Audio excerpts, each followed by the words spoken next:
Donc bonjour à tous, ici Séverine, j'espère que vous allez bien. Aujourd'hui, on accueille sur ma chaîne Patrice Marty. Bonjour Patrice. Bonjour Séverine et bonjour à tous, comment vas-tu?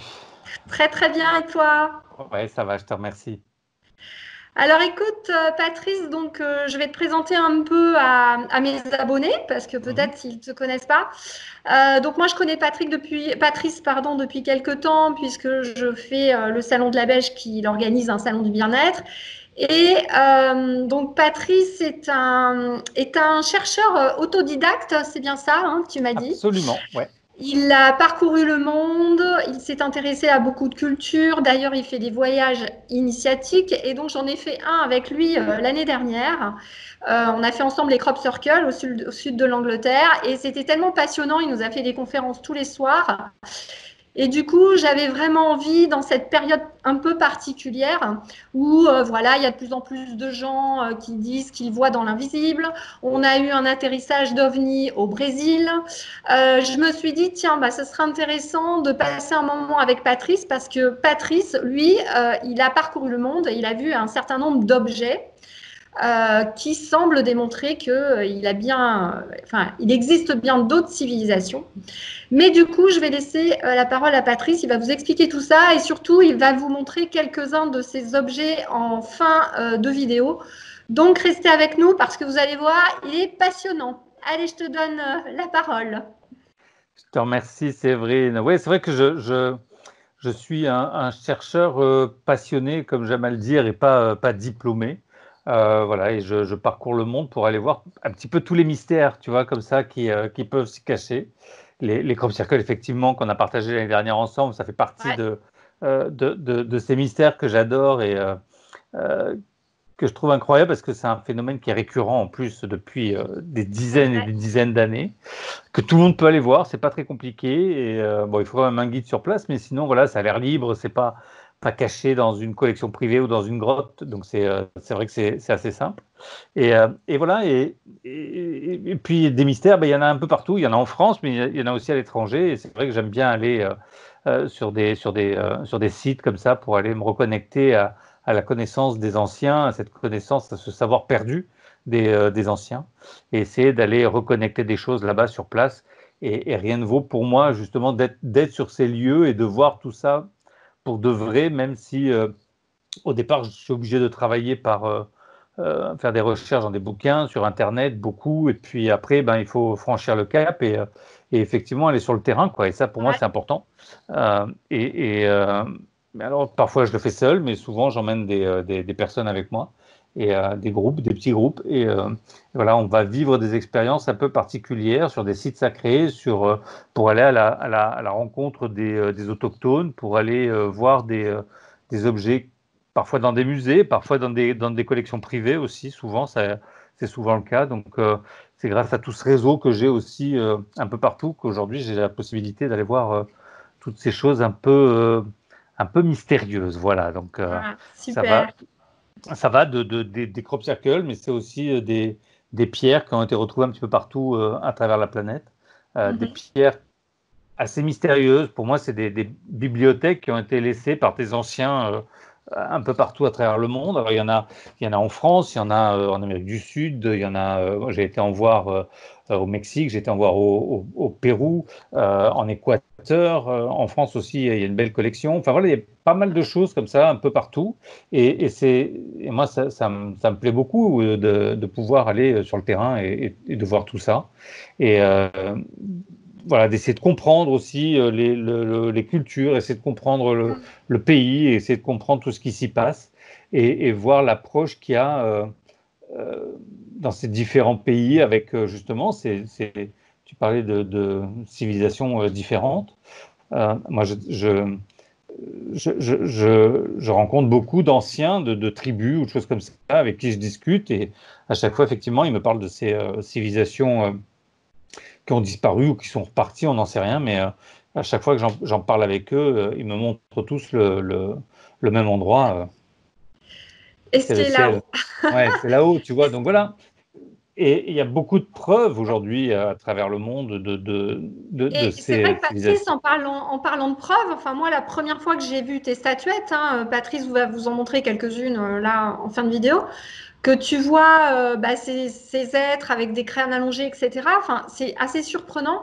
Et c'est vrai que quand on les voit, moi j'ai eu le sentiment qu'il y avait un truc qui se passait dans mon cerveau. C'était comme si c'était quelque chose que je savais au fond de moi et que ces statuettes, quand on les voit en fait, c'est comme si elles venaient reconnecter quelque chose. Et comme si on arrivait à passer un cap. Moi, j'avais eu cette impression-là, en fait, quand j'avais vu la première fois tes pierres. C'est vrai que ça permet de se reconnecter à des choses qu'on a peut-être oubliées ou qui sont très enfouies au fond de nous, mais qui font partie de nous, parce que c'est une partie de notre histoire, de notre passé, et d'être reconnecté avec elles, ou confronté, ou en présence de ces pierres, bah, Mm. forcément, ça éveille des choses, il y a des choses qui se passent, des choses qu'on comprend, Et à ou ton qu'on avis, réalise. pourquoi ces pierres? Parce que tu nous disais l'année dernière, elles sont assez cachées en fait. Donc souvent, tu es dans des collections privées ou dans des sous-sols de musées. Ouais. Finalement, quelle est ton analyse? Parce que tu retrouves les mêmes pierres un peu partout dans le monde, partout où tu vas. Ouais, et avec la même Sur ces symbolique, pierres, voilà, sur ces pierres, souvent, il y a des soucoupes volantes de dessinée ça arrive, ou des êtres qui ne sont pas comme nous. oui. Du coup, voilà, quelle est ton analyse, toi qui as vu ça là maintenant depuis un petit moment? Je pense que euh, tous les musées sont bien au courant de ces artefacts qui sont un peu différents de l'histoire qu'on nous enseigne, de l'histoire qui est transmise, euh, qui est complètement erronée. Aujourd'hui, on le sait sur différentes choses. Il y a des exemples plus parlants pour nous. Par exemple, Christophe Colomb, il n'a jamais découvert l'Amérique, le garçon, on le sait. Il est peut-être arrivé un des derniers. Donc, on sait très bien que c'est pas lui qui a découvert l'Amérique. Et pourtant, encore aux gamins, on leur apprend que c'est Christophe Colomb qui a découvert l'Amérique. Voilà, il est certainement une Ouais, bonne agence de com. Mais, euh, mais voilà, il y a plein de choses comme ça qui sont, ou des hypothèses qui sont devenues des vérités. Et moi, ouais. je combats tout ça parce qu'une hypothèse reste une hypothèse tant qu'elle n'a pas été démontrée ou prouvée. Et toute notre histoire est basée sur ces hypothèses. Tu vois, on nous parle du Big Bang, on nous parle de la création de l'homme.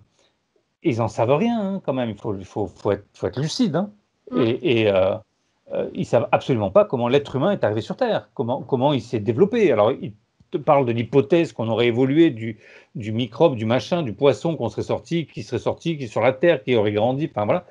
Mais ça, ce ne sont que des hypothèses. Tu vois, l'évolution de Darwin, c'est une hypothèse qui n'était même pas pour l'être humain d'ailleurs, c'était pour les animaux. Ouais, en On l'a, plus, ouais. on l'a fait pour les hommes aussi, mais voilà, tout ça est basé que sur des hypothèses.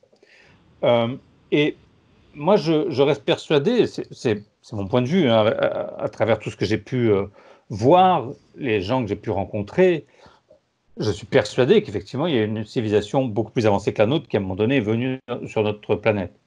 Euh, Alors raconte-nous ça justement, c'est ce qui va intéresser mes auditeurs. Donc en fonction des gens que tu as rencontrés, qu'est-ce qu'ils alors, disent et qu'est-ce que racontent ces tablettes? tous les anciens, comme je te le disais tout à l'heure, avec qui je discute, m'expliquent que les frères des étoiles sont venus à un moment donné sur Terre. Mhm. Et ça reprend tous les écrits sumériens, qui est la plus vieille écriture, hein, qui date de plus de 6000 ans avant Jésus-Christ, qui raconte l'histoire de ces personnages qui seraient venus sur Terre au départ pour chercher de l'or et du platine et des choses comme ça, et qui auraient créé l'être humain. En sumérien, le mot Adam, ça veut dire bétail. Parce qu'ils nous auraient créé un peu comme du bétail pour aller faire des travaux dans les mines à leur place, parce que c'est un petit peu dur. Et voilà, il y a toute une histoire avec ces tablettes sumériennes. Alors aujourd'hui, les historiens te disent, c'est imaginaire, c'est poétique, c'est hypothétique, mais pourquoi ça le serait? Et Et ils je nous me souviens, expliquent, tu as une tablette, non? Il me semble que tu as une tablette, j'ai souvenir, sur lequel on voit un humain là allongé. Une soucoupe volante au-dessus et donc des grands êtres et ils sont en train, comme s'ils étaient en train de ou brancher des fils sur un corps humain ou en train de le faire. d'opérer, ouais, absolument. Moi, c'est la lecture que j'en fais de cette pierre. Je la montre à un archéologue, il me dit c'est en train de faire un sacrifice. D'accord. Voilà. Et quand tu reprends tous les textes anciens, ou de vieux pétroglyphes, ou de vieilles écritures, à chaque fois, tu as ces personnages très particuliers qui apparaissent, qui sont plus grands que nous, qui ont des crânes allongés, qui ont des gros crânes plus gros que les nôtres. Ces crânes, on en a retrouvé dans le monde entier. Moi, je les chasse, ces crânes-là, je vais les voir un peu partout.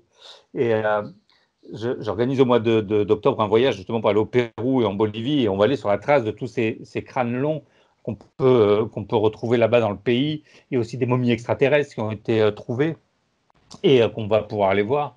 Celle de Nazca et une autre qui est à côté de Cusco.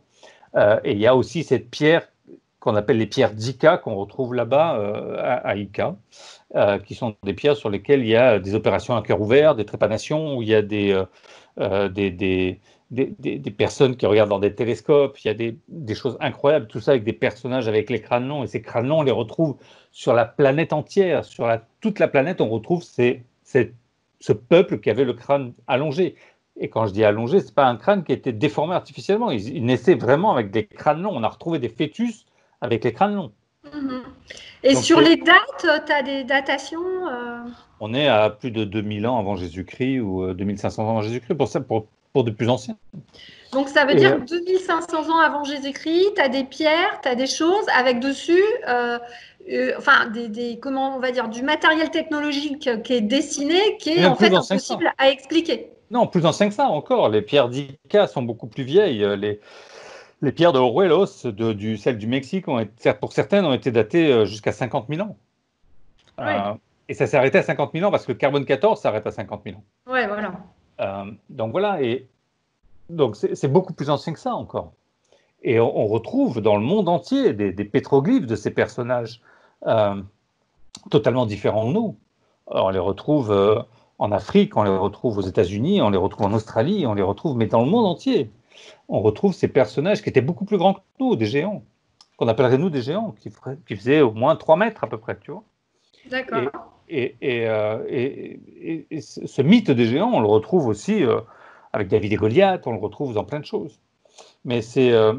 alors les archéologues nous disent, ou les historiens nous disent qu'effectivement ce sont des allégories, que c'est des choses très fantaisistes, ou alors peut-être parce qu'ils avaient peut-être pris des drogues, tu vois, ils essayent toujours de te discréditer le truc, mais à partir du moment où en même temps, est-ce qu'ils ont accepté de travailler sur ces pierres ou non? Ils ne travaillent pas dessus, ils ne cherchent pas à comprendre. Non, surtout pas.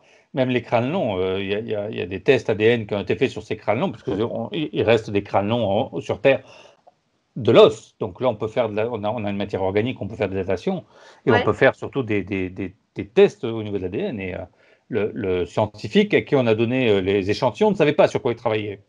D'accord. Il a dit que ça correspondait à rien ayant vécu sur Terre, aucun animal ayant vécu sur Terre ou vivant aujourd'hui sur Terre, et que ça n'avait rien à voir avec le sapiens, et que ça pourrait jamais se croiser avec le sapiens.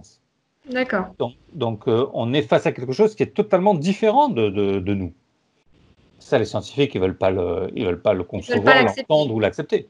Ouais, alors que c'est tellement simple, parce que le fait d'accepter cette théorie que la civilisation ait pu venir sur Terre et accélérer peut-être notre développement, ça rendrait tellement plus logique plein de choses. Les scientifiques nous parlent de ce qu'ils appellent le chaînon manquant. Ils n'arrivent pas à comprendre comment, à un moment donné, on est passé d'un stade à un autre. Oui, tout à fait. Avec cette théorie que je propose, ou que je ne suis pas le seul, hein, mais avec cette théorie-là, tout s'explique. Les scientifiques ont appelé aussi l'évolution du cerveau de l'être humain a été fulgurant, et ils ont appelé ça le Big Bang du cerveau, tellement que ça a été un truc, du jour au lendemain, on est passé d'un singe à l'être humain. Un humain. Et qui arrive à faire des calculs, qui arrive à faire des choses, ils n'arrivent pas à le comprendre, ils n'arrivent pas à le concevoir, les scientifiques. Celui qui a, le professeur, prix Nobel de chimie, hein, de physique, pardon, qui a défini le génome humain, l'ADN, il a dit que pour qu'un être humain existe, si c'était le hasard, ça serait aussi hasardeux qu'un jet qui explose en plein vol et qui se reconstitue tout seul. Bah oui. Voilà. et il dit il faudrait autant de chances que ça. Donc il dit c'est impossible que ce soit fait par hasard. Alors que les scientifiques nous disent que c'est une succession de hasards qui ont fait que l'être humain il est ce qu'il est aujourd'hui. Alors que les scientifiques, normalement, le hasard, ils détestent ça. Hein, ils veulent des trucs reproductibles, etc. Si on prend un singe et qu'on change quelque chose aussi au niveau de son ADN, au niveau de son génome, c'est reproductible. On peut le faire. Aujourd'hui, on a la technologie de le faire. Oui, bien sûr. Voilà, mais ils ne veulent pas. Et voilà. Et les traces de ces passages de personnages qu'on considérait, nous, dans le passé, comme des dieux, parce qu'ils avaient des technologies qu'on n'avait pas forcément. Et ben on les a considérés comme des dieux et on les a vénérés comme tels et on les a décrits comme des dieux. Voilà, et on retrouve des choses incroyables, que ce soit en Inde, avec le Gilgamesh, on retrouve des choses à Sumer, donc l'Irak aujourd'hui. On retrouve des choses en Turquie, mais on en retrouve partout, sur la terre entière, des preuves du passage de ces gens-là. Et voilà, et moi, ça m'excite d'aller partout dans le monde pour aller voir ces preuves ou ces objets qui racontent une autre histoire, si tu veux. Tu vois, et voilà, moi, c'est ça qui me plaît, et, pas être dans ce système de croire absolument tout ce qui est raconté, parce que D'ailleurs, c'est à la télé, c'est vrai. Il y a pas mal de médiums sur ce sujet-là qui disent que voilà, les gouvernements, un certain nombre de religions sont bien au courant de cela. Que c'est évidemment caché au monde. Bon, voilà, après, on ne sait pas si c'est vrai, c'est pas vrai. Et il y en a même qui vont plus loin et qui disent que presque le film Men in Black n'est pas si éloigné de ça, de ce qui se passe. C'est-à-dire qu'il y a vraiment des gens sur cette terre qui parlent, qui communiquent, qui gèrent les transits des extraterrestres qui arrivent ici. Toi, t'en penses quoi tout ça? Il suffit d'écouter la déclaration qu'avait faite le président de la Russie, pas Vladimir Poutine, l'autre qui était après Premier ministre, là, son nom m'échappe, qui avait fait une déclaration en off à une journaliste en lui disant que quand il devenait président de Russie, on lui donnait effectivement les codes, mais qu'il y avait aussi quelque chose qui était encore plus top secret que les codes, c'était justement les contacts extraterrestres.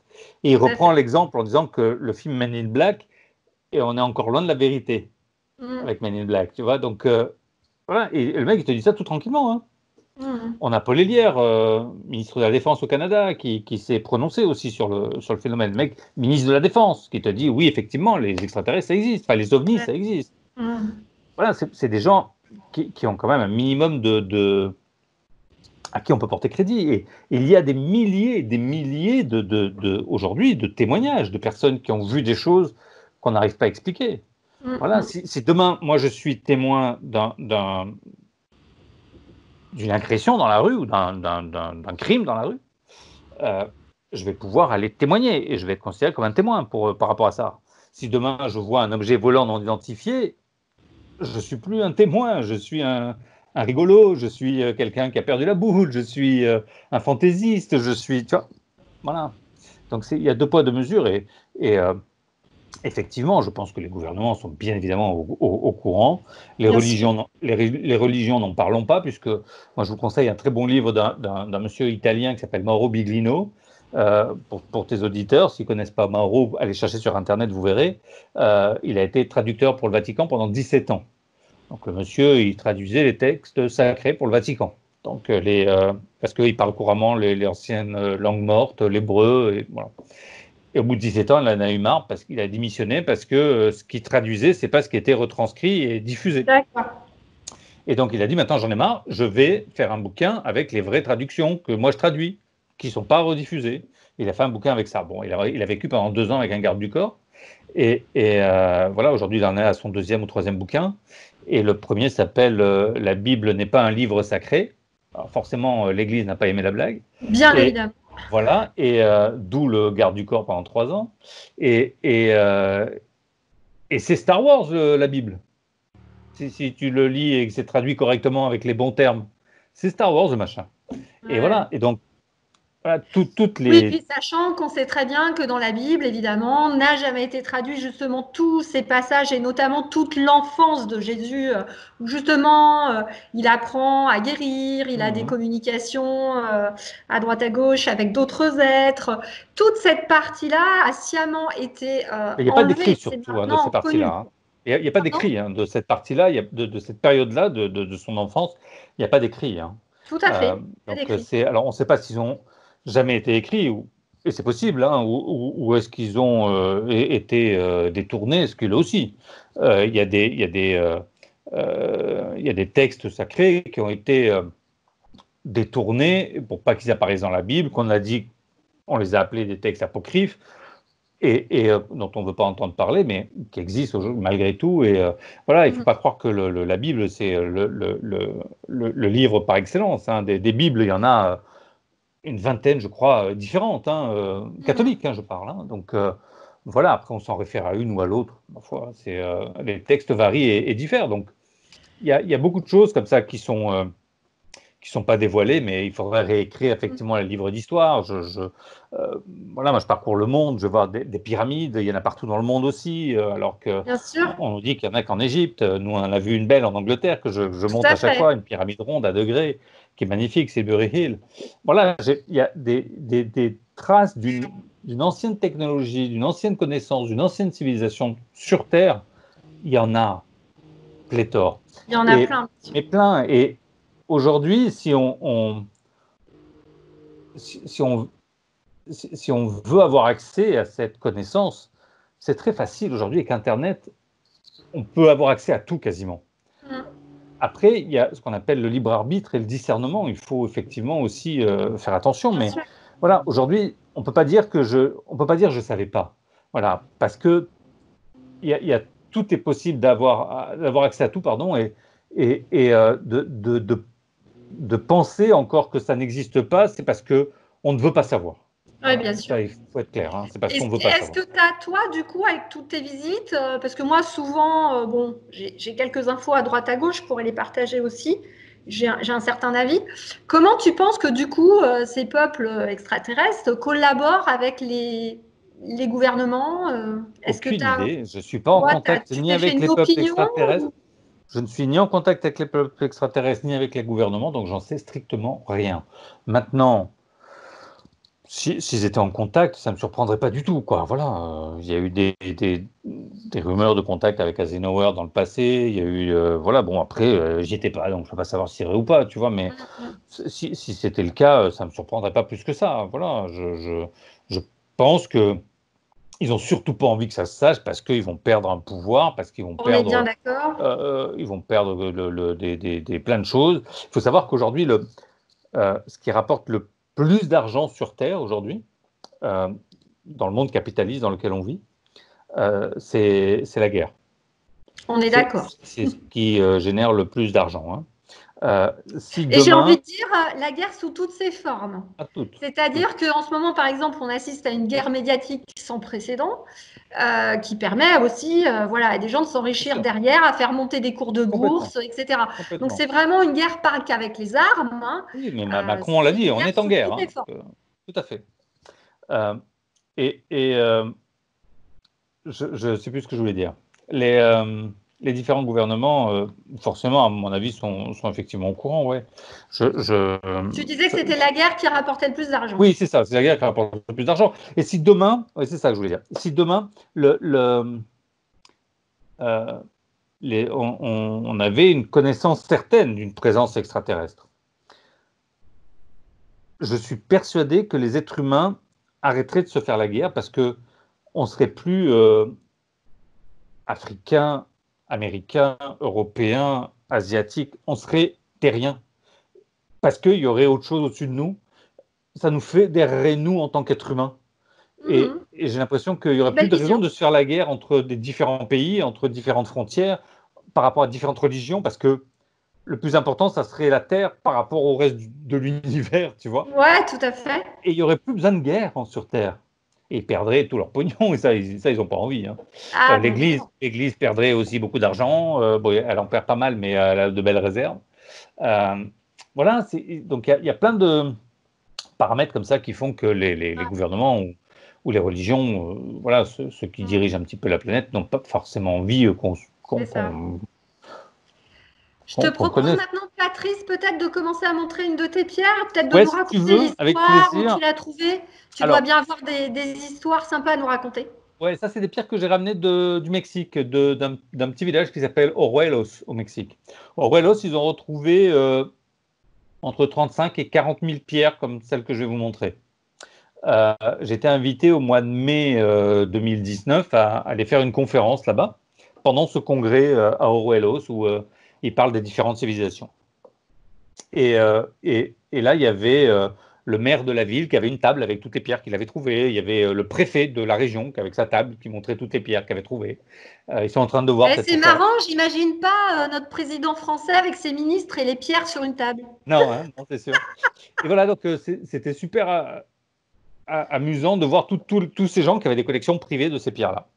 Et bien évidemment, ils ne souhaitent pas que les pierres quittent le Mexique parce que c'est un vrai patrimoine pour eux, mais en même temps, le gouvernement mexicain ne veut pas reconnaître l'authenticité de ces pierres parce que ça les enquiquine énormément par rapport à ce qu'il y a dessus. Euh, et, et, euh, et donc moi, j'ai été les voir, les anciens là-bas, pour leur demander si c'était possible, moi, d'avoir des pierres et d'en ramener. Il y a eu un grand débat pendant tout le week-end, et à la fin du week-end, ils m'ont donné l'autorisation de ramener quelques pierres. Euh, Parce qu'ils savent que je donne des conférences, que j'organise des salons, que je peux faire des expos, des choses comme ça. Et ils m'ont dit, voilà, on est OK pour que toi, tu puisses en ramener parce que on sait que toi, tu vas les montrer. On a envie que les gens en Europe les voient pour de vrai. Pas que des photos, parce qu'il y a pléthore de photos qui traînent sur Internet de ces pierres. Et voilà, donc c'est pour ça que j'ai l'autorisation d'en ramener quelques-unes. Et donc voilà, des pierres, à quoi elles ressemblent à peu près. Donc ça, c'est un visage, c'est en pierre. Hein. On le voit bien là, Séverine? Oui, très très bien, parfait. Parfait. Donc c'est un visage. Alors celui-là, j'aimerais bien pouvoir le faire dater. On va pouvoir le faire dater parce qu'il a des inclusions ici au niveau des yeux. Ouais. Et c'est une autre pierre qui a été collée. Euh, les analyses ont été faites sur d'autres pierres. Alors, juste Patrice, Ouais. quand moi j'ai des visions d'extraterrestres, j'ai Ouais. exactement la même tête que tu as dans les mains, D'accord. pour info. Ok. Et plutôt, en plus, ils sont plutôt, ceux-là, ils sont plutôt sympas parce que j'en ai eu d'autres des pierres où ils n'étaient pas, Oui, c'est pas beau. celui-là, oui, il m'a l'air plutôt Ouais, gentil. ouais, ils sont assez cool ça. Et dessus, je ne sais pas si vous le voyez en gros, là, il y a des choses qui sont sculptées partout dessus. C'est juste magique. Les pierres, je les ai exposées l'année dernière à Toulouse. Là derrière, il y a plein de sculptures aussi. Là, il y a un personnage avec un enfant dans les bras. D'accord. Enfin, il y a beaucoup de choses. Et c'est vrai que c'est des pierres qui sont assez incroyables. Il y en a une un peu similaire qui a été. Donc ça ressemble un peu à ce que nous on appelle dans les extraterrestres les petits gris, hein, voilà, Ouais, les qui ont grilles, ouais, des ouais, yeux comme ça en amande. Alors dans les petits gris, juste pour les auditeurs, on a des gentils et des ouais, moins gentils. ouais. Les moins gentils ont collaboré depuis assez longtemps plutôt avec les Américains. Mhm. Les autres aident beaucoup de personnes en Occident, puisque bah, moi j'en fais partie, hein, ils m'aident beaucoup, donc voilà. Mais ils ont, alors moi, la manière dont je les vois avec les filtres humains, hein, parce que je pense qu'ils se montrent à nous selon, en fonction de comment nous on peut les voir. Donc moi souvent les gentils, je les vois clairs comme ça, avec des yeux très très grands en amande, et les plus méchants, je les vois, je sais pas comment dire, c'est un bleu vert foncé et avec des yeux en amande, mais qui sont pas blancs, justement. Ça a une couleur, ça fait comme un jaune ou quelque chose comme ça. Mais c'est marrant parce que c'est exactement la même tête. Et, ouais. Et après, j'ai ouais, des pierres aussi comme ça qui ont été À retrouvées. crânon, Donc, voilà, on voit un personnage avec le crâne allongé. Au dos, là, ici, on voit une petite soucoupe, sous-coupe. ouais, un petit vaisseau. Alors, les Ouais. archéologues nous disent que ce sont des chapeaux. Hein. Ah, Euh, d'accord. C'est un ouais, joli chapeau. oui, oui, oui. Voilà la tête du personnage, donc avec des grands yeux aussi et ces fameux crânes allongés. Et celui-là va en fait sur une structure qui est comme ça ici. Je ne sais pas Ouais. si on la voit bien. Oui, Ouais, on ça va. voit devant la grande pierre. Ouais, voilà. Et donc on a une pierre avec qui est dressée ici. Hein. Ça reprend aussi toutes les pierres dressées qu'on peut retrouver en France, partout au Karnak. Et pareil, on a des On a des symboles vaisseaux ici. extraterrestres, Voilà, on ouais. voit un vaisseau avec un personnage ici. Ouais. Voilà, il y a plein de Très- choses. C'est sculpté partout. Hein. Il y a des Mm. sculptures dessous. De l'autre côté aussi, on a comme un cadran en fait avec des aiguilles de ce côté. Voilà, ici, Ok. avec les aiguilles comme ça. Ah, d'accord, c'est Et intéressant. comme un cadran, tu vois. Ouais, ouais. Voilà. Donc Qu'est-ce qu'ils voilà, disent les anciens sur ce cadran? pardon. Qu'est-ce qu'ils disent les anciens sur ce cadran? Tu avais une Alors, explication? il y a une écriture qui est propre à ces pierres. que personne ne comprend et personne ne connaît pour le moment, qui n'a pas été déchiffré ni décodé. D'accord. Donc personne n'en sait rien. Est-ce que c'est un cadran avec du temps? Est-ce que c'est un cadran? Je ne sais absolument pas. Moi, j'ai appelé l'horloge parce que il y a 2 aiguilles et un cadran, hein, voilà. Mais après, je ne sais pas du tout D'accord. ce que c'est. Et voilà, et des pierres comme ça, il y en a dans le monde entier. Ça, c'est celle du Mexique. Il y en a au Pérou. Moi, j'ai été voir en Bolivie, en Colombie, euh, en France. On en avait également dans le Tanchel. Dans les Vosges, il y a eu les pierres de Glosel aussi en France. Enfin, voilà, comme si c'était pour moi des bibliothèques qui étaient laissées pour les générations futures et qui commencent à ressortir aujourd'hui et à sortir de terre et qu'on commence à retrouver avec D'accord. toutes ces connaissances, toutes ces technologies. Et ça raconte une histoire à chaque fois. Et voilà, moi, je suis passionné par tout ça et Mhm. c'est un vrai bonheur d'aller parcourir le monde, les pyramides, les sites sacrés pour aller à la découverte de tous ces objets En et tout de cas, moi, dès que tous. je vois tes vaisseaux sur les pierres, etc., bon, alors moi, en fait, depuis petite, je croyais qu'en l'an 2000, j'aurais mon petit vaisseau spatial, tu vois, et que je D'accord, serais dedans. Bon, je suis un peu d'accord. déçue, je ne l'ai pas encore. Mais toujours est-il que, je ne sais pas pourquoi, à chaque fois que je vois un vaisseau comme ça, dans ma tête, ça me dit, eh ben, tu vois, tous ceux qui ont découvert les énergies d'ondes, des énergies, ce qu'on appelle l'énergie libre gratuite. On sait que Tesla a découvert ça, on sait qu'il y a plein d'autres scientifiques qui, à chaque fois qu'ils ont voulu euh, produire cette énergie, ont été arrêtés, enfin bon, bref, je vais en passer des meilleurs. Donc je suis vraiment persuadée par contre que les gouvernements connaissent tout ça, connaissent cette technologie, cette énergie libre. Moi d'ailleurs, c'est un peu pour ça que je dis souvent aux gens pourquoi je leur apprends à ressentir le magnétisme. Parce que pour moi, le fait que chaque personne va maîtriser son magnétisme va faire qu'à un moment donné, on va aussi maîtriser cette énergie libre et que donc, justement, on activera cette énergie pour avoir une énergie gratuite. Vas-y, oui, tu voulais dire quelque chose? Tu parlais de Tesla. Ouais. euh, et il faut savoir que la semaine dernière, le FBI a déclassifié Oui, 3000, plus de 3000 pages de documents de Tesla qui sont téléchargeables librement. Donc, si ça vous intéresse, vous pouvez y aller et télécharger tout ça, ne serait-ce que pour l'archiver peut-être, ou que sais-je. Mais voilà, c'est intéressant de voir que même des gouvernements comme les États-Unis sont en train de déclassifier des documents comme ça. Et je trouve ça intéressant dans cette période un peu chaotique, là, qu'il y ait des choses comme ça qui se mettent en place. Ouais. oui, on va pas trop s'avancer, mais bon, si. Alors, nous, la difficulté en France, effectivement, c'est qu'on parle pas bien l'anglais en général. Ouais. Mais c'est vrai que vous pouvez regarder beaucoup de vidéos aux États-Unis. Moi, j'ai ma meilleure amie qui est aux États-Unis, donc elle me tient au courant. Il faut savoir que l'organisation Trump est en train de déclassifier tous les documents de la CIA, un certain nombre, et ça va mettre en lumière un gros bordel, on va le dire comme ça. Alors, qu'est-ce qui va réussir à sortir ou pas? Parce que Trump, évidemment, est attaqué de partout, hein, Ouais. pour l'empêcher de le faire. Mais effectivement, tu as raison, il y a beaucoup, beaucoup de documents qui ont été déclassifiés et pas que sur ce sujet, sur malheureusement des grosses, grosses, grosses affaires. Donc, on va voir ce qui va sortir et ce qui ne va pas sortir. Bon. Mais j'ai l'impression que ça bouge quand même pas mal. Hein. Tu vois, Ouais, ça bouge beaucoup, hein. même au C'est niveau l'année de la vérité 2020. Donc, on ouais, y est. même au niveau des ovnis, regarde, il n'y a jamais eu autant de rapports là, du FBI, de la CIA, avec des choses qui Tout à sortent, fait. des Mm. photos qui sont transmises. Là, on a eu les films des F-16 qui ont été diffusés. Enfin, voilà, il y a pas mal de choses Ouais. comme ça qui sont. Bah, nous, enfin moi en tout cas quand je suis en communication, bon alors moi je fais partie des ce qu'on appelle des galactiques pour ceux qui connaissent un peu. Donc les infos qu'on a, c'est effectivement ils sont en train de voir s'ils peuvent commencer à se montrer d'une manière ou d'une autre, mais bon on va pas les voir là comme ça en physique. Enfin voilà c'est pas comme des humains. Mais voilà, ils sont en train de voir si on est prêt à aller là-dedans. Donc c'est pour ça que j'avais envie de parler avec toi aujourd'hui. Et je pense que voilà, ils sont en train de voir le degré d'ouverture spirituelle entre guillemets des humains pour voir jusqu'où on peut aller. Mhm. Ouais, ouais. Voilà. On va peut-être, merci beaucoup Patrice en Avec tout cas pour plaisir. ce partage et d'avoir montré les pierres. On va peut-être finir par parler du salon en tout cas qui me concerne, que je fais avec toi Ouais, en septembre oui, c'est le à premier Toulouse. salon de l'année 2020 que je vais proposer, puisque Covid-19 oblige, ben, on a été obligé de reporter celui que j'organisais à Mandelieu à côté de Cannes et celui de Lyon. Donc je vais Ça. ouvrir la saison avec celui de Toulouse le 11, 12, 13 septembre prochain à Toulouse-la-Beige. Et voilà, un joli salon encore, je l'espère, avec plein de beaux exposants, plein de belles conférences. Voilà, j'ai pas mal d'invités qui seront avec nous. J'ai sur l'édition 2020, je suis content. J'ai de beaux intervenants. J'ai Pascal Lafargue qui sera avec nous. Qui travaille sur les vies antérieures. Elle fait des recherches et des enquêtes un peu comme Sherlock Holmes, mais Ok. par rapport à des vies antérieures qu'elle voit et qu'elle ressent pour les gens. C'est passionnant ce qu'elle fait. Ouais.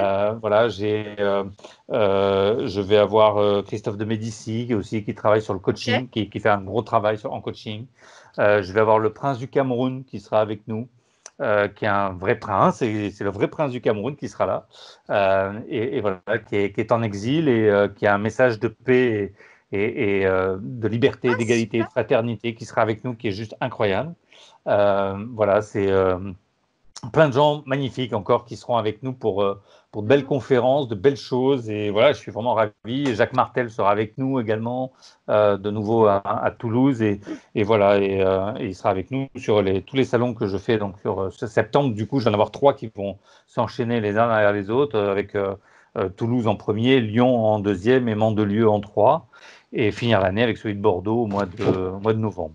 Voilà. Donc, D'accord. c'est Ok. des jolis salons. Et entre-temps, il y a le voyage j'espère, en Angleterre fin juillet, En qu'on pourra le juillet. faire. Ouais. Normalement, après, j'en ai un au mois d'août également pour aller nager avec les dauphins. J'espère qu'on pourra le faire aussi. Et Mon guide me sinon, dit après, qu'a priori, jusqu'à fin octobre, on est bon. ouais, voilà. Et après, au mois d'octobre, j'ai le voyage Après, il y pour a un aller doute qui plane. Pérou et Bolivie au mois d'octobre. Donc, voilà, écoute, on verra bien comment ça se présente. Mais voilà le planning pour jusqu'à la fin de l'année. Donc, bien Ok, chargé, hein. donc bah moi, vous pourrez donc me retrouver sur le salon de Patrice. Alors moi, je sais même plus les dates exactes. Le samedi, c'est quelle date tu disais? Le 12 septembre. Le salon, c'est 11, 12 et 13 septembre. Donc 11, 12, 13. Donc moi, je Toi, dois tu es en avoir ma conférence le conférence samedi. de mémoire le samedi 12 Ouais, à 17 heures. c'est ça. Mon guide a l'air de me dire qu'il va m'envoyer quelques infos et donc a priori on me dit que c'est prêt. Je vous parlerai de la nouvelle Terre, moi, donc sur cette conférence. Voilà, un peu les évolutions, les grandes étapes par lesquelles on est censé passer. Et donc le dimanche, je dois avoir un atelier, je crois aussi, Patrice, je crois que c'est 16 heures. Et là, sur cet atelier, on fera de la communication avec vos guides spirituels. Voilà, Bien ça. voilà, Parfait. voilà. Oh, Donc je super, serais beau ravie de programme. vous y retrouver. Ouais, ça marche. Bon, bah encore merci, Patrice, Avec grand plaisir, Séverine. d'avoir Je t'embrasse partagé bien ça. fort. Je vous embrasse tous. Et Ouais, je puis, t'embrasse. peut-être sur le salon de Toulouse, avec grand plaisir, pour te Voilà, retrouver. Et ceux avec qui grand suivent, plaisir. voilà, ici ou ailleurs. Merci à vous tous. Merci beaucoup. À bientôt.